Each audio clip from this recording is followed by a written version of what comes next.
Hello everyone, this is Shrestha Gautam Mahant and I welcome you to part 2 of story The Beggar, written by Anton Chekhov, lesson 10 of your Moments textbook. Let's recapitulate first. In Russia, a poor hungry beggar asks a rich advocate for money. He narrates a fake story, but he is caught red-handed. Ashamed, he accepts his proposal to work at his home.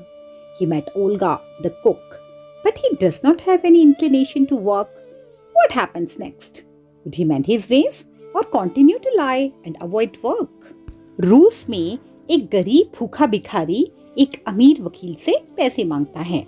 वह एक झूठी कहानी सुनाता है, पर रंगे हाथों पकड़ा जाता है। शर्मिंदा होकर वो वकील के घर काम करना स्वीकार कर लेता है। वो कुक ओल्गा से मिलता है, लेकिन उसका काम करने की तरफ कोई झुकाव नहीं है। फिर क्या हुआ? क्या भिखारी अपने तौर तरीके सुधार पाया या झूठ और कामचोरी में लगा रहा?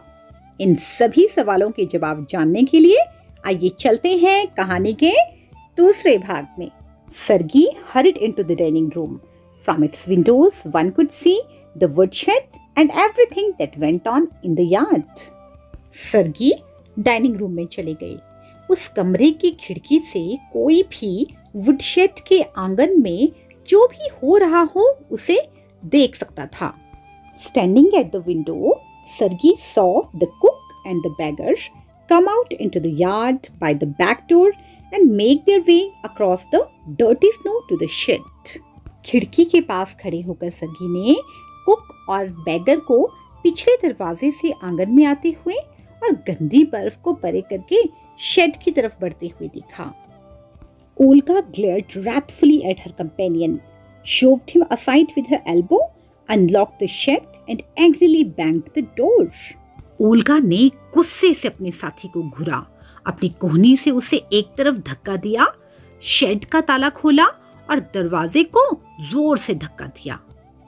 Next he saw the pseudo teacher seat himself on a log and become lost in thoughts with his red cheeks resting on his fists.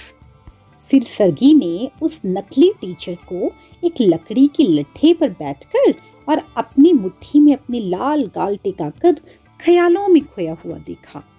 The woman flung down an axe at his feet, spat angrily, and judging from the expression of her lips, began to scold him. उस औरत ने उसके पैरों के पास कुल्हाड़ी फेंक दी, गुस्से से थूकी और जैसा कि उसके भावों से प्रतीत हो रहा था, भिखारी को डांटने लगी। The beggar irresolutely pulled a billet of wood towards him, set it up between his feet and tapped it feebly with the axe. The billet wavered and fell down. उस भिखारी ने अनमने ढंग से लकड़ी का एक लट्ठा अपनी तरफ खींचा, उसे अपने पैरों के बीच फंसाया और उस पर कुल्हाड़ी को धीरे से मारा। लट्ठा थोड़ा सा डगमगाया और नीचे गिर गया। The beggar again pulled it to him, blew on his freezing hands and tapped it with his axe cautiously, as if afraid of hitting his overshoe or of cutting off his finger. The stick of wood again fell to the ground.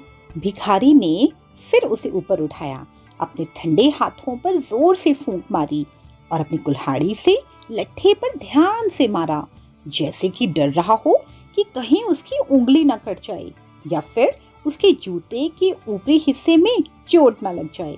लकड़ी का लट्ठा फिर से जमीन पर गिर गया। Sergei's anger had finished and he now began to feel a little sorry and ashamed of himself for having set a spoiled, drunken, perhaps sick man to work at menial labor in the cold.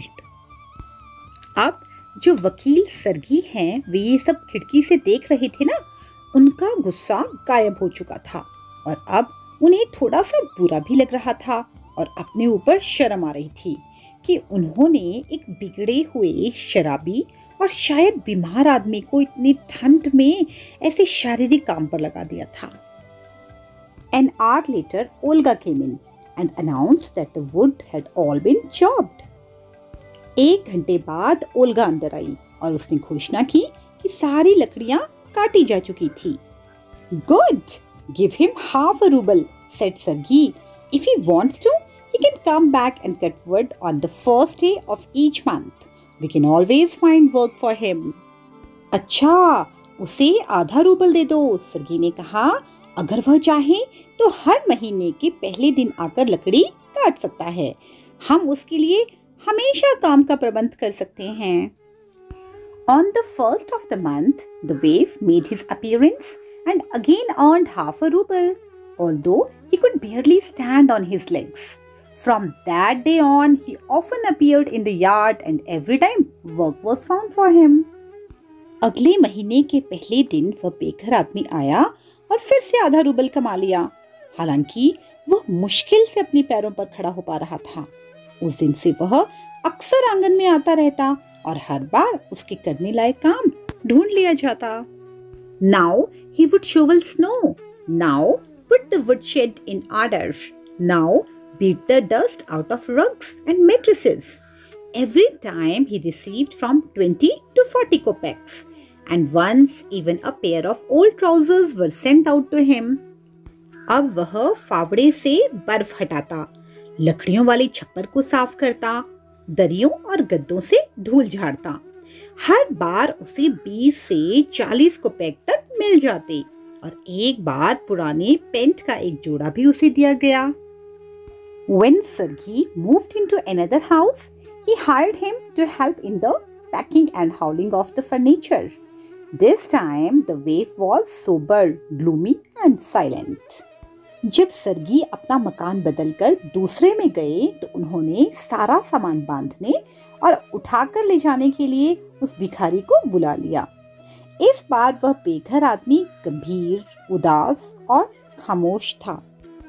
He hardly touched the furniture and walked behind the wagons, hanging his head, not even making a pretense of appearing busy. उसने सामान को शायद ही हाथ लगाया और व्यस्त होने का नाटक किए बिना मालगाड़ी के पीछे सिर नीचे किए चलने लगा। He only shivered in the cold and became embarrassed when the carters jeered at him for his idleness, his feebleness, and his tattered fancy overcoat. After the moving was over, Sergey sent for him. वह सिर्फ ठंड से कांपता रहा और जब गाड़ी वालों ने उसके आलसीपन, उसकी कमजोरी और उसके फटे पुराने बेढंगे से कोट के लिए उसका मजाक उड़ाया तो वह बहुत शर्मिंदा हुआ।